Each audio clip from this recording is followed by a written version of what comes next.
តានេះធ្លុបឆ្ងល់ទេថាហេតុអ្វីបានជាផែនទីពិភពលោកដែលយើងឃើញសពថ្ងៃនេះមានរូបរាងបែបនេះអ្វីៗគ្រប់យ៉ាងបានចាប់ផ្ដើមឡើងនៅឆ្នាំ1914ក្នុងព្រឹត្តិការណ៍មួយដែលគេឲ្យឈ្មោះថាសង្គ្រាមដ៏អស្ចារ្យឬសង្គ្រាមលោកលើកទី1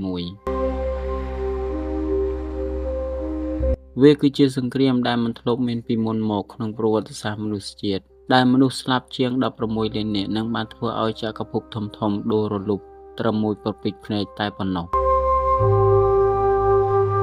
ថ្ងៃនេះយើងនឹងទៅស្វែងយល់ទាំងអស់គ្នាថាតើវាផ្ដើមចេញពីអ្វីហើយវាបញ្ចប់ទៅវិញដោយរបៀបណា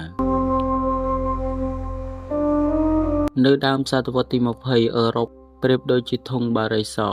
តែរងចាំតែរងើកភ្លើងដើម្បីទុះប៉ុណ្ណោះមូលហេតុចម្បងមាន4ចំណុចដែលគេចំណាំហៅកាត់ថា MAIN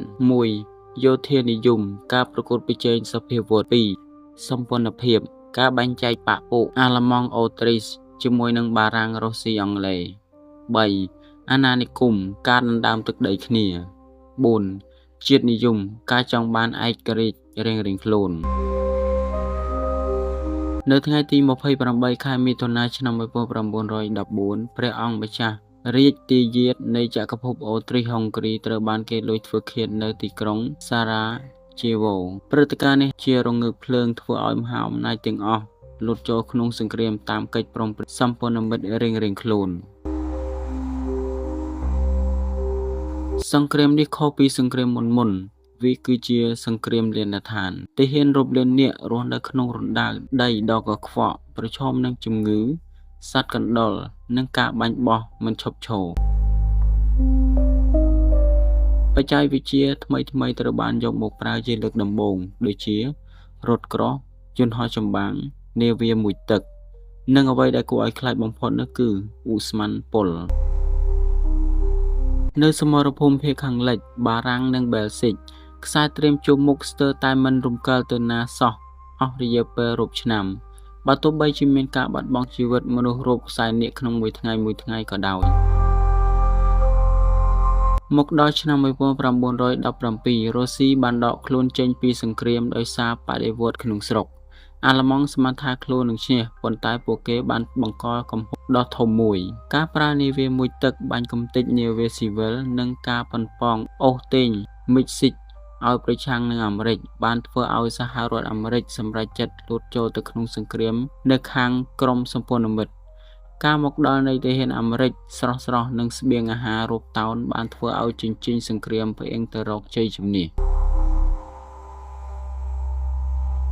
នៅថ្ងៃទី11ខែវិច្ឆិកាឆ្នាំ1918វេលាម៉ោង11ព្រឹកសំឡេងកាំភ្លើងត្រូវបានស្ងប់ស្ងាត់អាល្លឺម៉ង់បានសុំចុះចាញ់សន្ធិសញ្ញាវ៉ឺសាយត្រូវបានចុះហត្ថលេខាដែលបង្ខំឲ្យអាល្លឺម៉ង់ទទួលខុសត្រូវទាំងស្រុងនិងសងការខូចខាតយ៉ាងធ្ងន់ធ្ងរចក្រភពធំចំនួន4បានដួលរលំដូចជាអាល្លឺម៉ង់អូទ្រីសហុងគ្រីអូតូម៉ង់និងរុស្ស៊ីជាដើមប្រទេសថ្មីជាច្រើនត្រូវបានបង្កើតឡើងក៏ប៉ុន្តែសន្ធិសញ្ញានេះបានបន្សល់ទុកនូវភាពជឿចាប់និងការសងសឹកដែលជាឫសគល់នៃសង្គ្រាមលោកលើកទី2ក្នុងរយៈពេល20ឆ្នាំក្រោយមក